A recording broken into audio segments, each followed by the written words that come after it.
Across the political spectrum, the fact that the voice of the people is heard in democratic societies is considered a problem to be overcome. The problem must be overcome by ensuring somehow that the public voice speaks the right words. The general conception is that leaders control us, not that we control them. If the population is out of control and propaganda doesn't work, then the state is forced underground to clandestine operations and secret wars. In the dependencies, we may turn to violence to restore democracy. At home, more subtle means are required. The manufacture of consent, deceiving the stupid masses with necessary illusions, covert operations, while the media and Congress pretend not to see until it all becomes too obvious to be suppressed.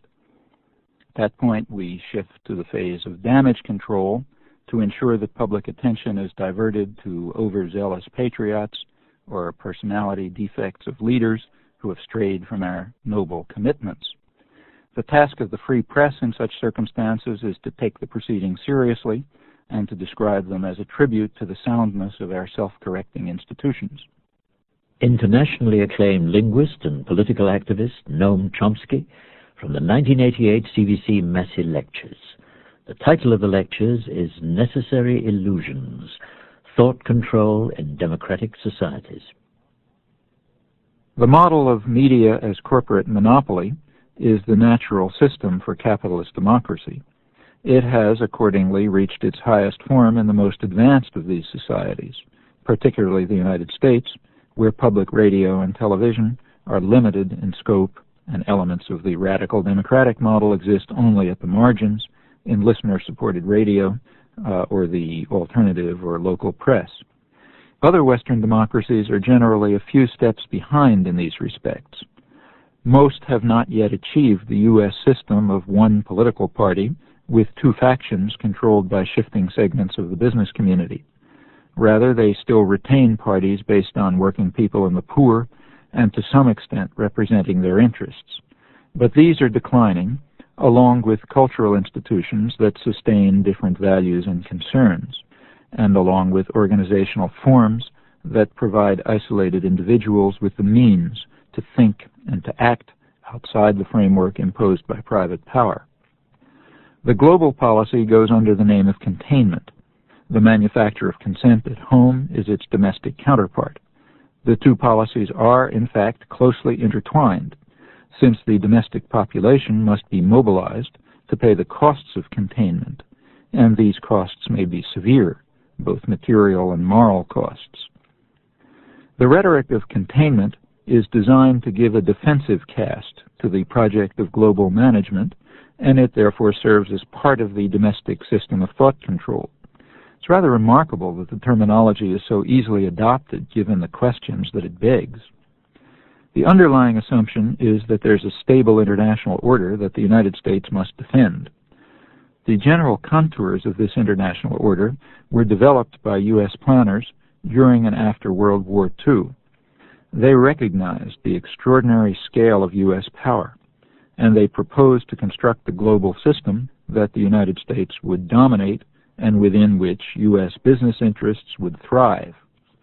As much of the world as possible was to constitute what they called a grand area, and that grand area would be subordinated to the needs of the American economy. Within the grand area, other capitalist societies would be encouraged to develop, but without the kinds of protective devices that would interfere with U.S. prerogatives. In particular, only the United States would be permitted to dominate regional systems. The United States moved to take effective control over world energy production, and it organized a world system in which the various components would fulfill their functions within the overall framework of order managed by the United States, as Henry Kissinger was later to explain. Establishment of grand area principles abroad and necessary illusions at home does not simply await the hidden hand of the market. At home, the state has often employed force to curb dissent, and there have been regular campaigns by business to control the public mind and suppress challenges to private power when implicit controls do not suffice. The ideology of anti-communism has generally served this purpose since World War I. In earlier years, we were defending ourselves from other evil forces, the Huns, the British, the Spanish, the Mexicans, the Canadian Papists, and the merciless Indian savages, as they're called in the Declaration of Independence. But since the Bolshevik Revolution, and particularly in the era of bipolar world power that emerged from the ashes of World War II, a more credible enemy has been the monolithic and ruthless conspiracy that seeks to subvert our noble endeavors, in John F. Kennedy's phrase, Ronald Reagan's evil empire. Operations of domestic thought control are commonly undertaken in the wake of wars and other crises. The reason is that these tend to encourage the so-called crisis of democracy, that is, the persistent fear of privileged elites, and that requires measures to reverse the thrust of popular democracy that threatens established power. Wilson's Red Scare served the purpose after World War I, and the pattern was reenacted when World War II ended. The Vietnam War and the popular movements of the 1960s elicited similar concerns. The inhabitants of enemy territory at home had to be controlled and suppressed so as to restore the ability of U.S. corporations to compete in the more diverse world market by reducing real wages and welfare benefits and weakening working-class organization. Young people in particular had to be convinced that they must be concerned only for themselves, that they must share in a culture of narcissism. Other newly mobilized sectors of the special interests also had to be restrained or dissolved. These tasks sometimes required a degree of force, as we learn from the programs of the FBI, to undermine the ethnic movements and the other elements of the rising dissident culture by instigating violence or sometimes the direct exercise of violence and by other means of intimidation and harassment. Another task was to overcome the dread Vietnam syndrome that impeded the resort to forceful means to control the dependencies. Commentary editor Norman Podhoretz explained that the task was to overcome what he called the sickly inhibitions against the use of military force that developed in revulsion against the Indochina wars. This problem was resolved, he hoped, in the glorious conquest of Grenada, when 6,000 elite troops succeeded in overcoming the resistance of several dozen Cubans and some Grenadian militiamen, winning 8,000 medals of honor for their prowess. The mechanisms by which a more satisfactory version of history was established have been reviewed elsewhere, but a few words are in order as to their remarkable success.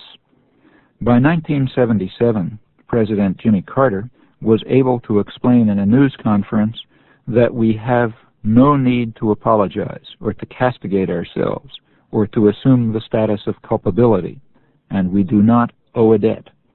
The reason, he said, is because our intentions were to defend the freedom of the South Vietnamese and because the destruction was mutual.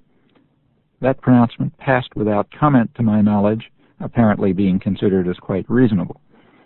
It is beyond imagining in responsible circles that the United States might have some culpability for mass slaughter and for leaving 3 countries in ruins, or owe some debt to the millions of maimed and orphaned, or to the peasants who still die from exploding ordnance left from the U.S. assault.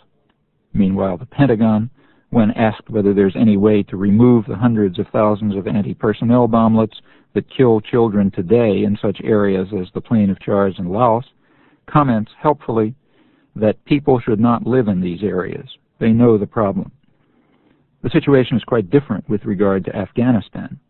In that case, press headlines read, "Mines put Afghans in peril on return. U.S. rebukes Soviets on Afghan mine clearing."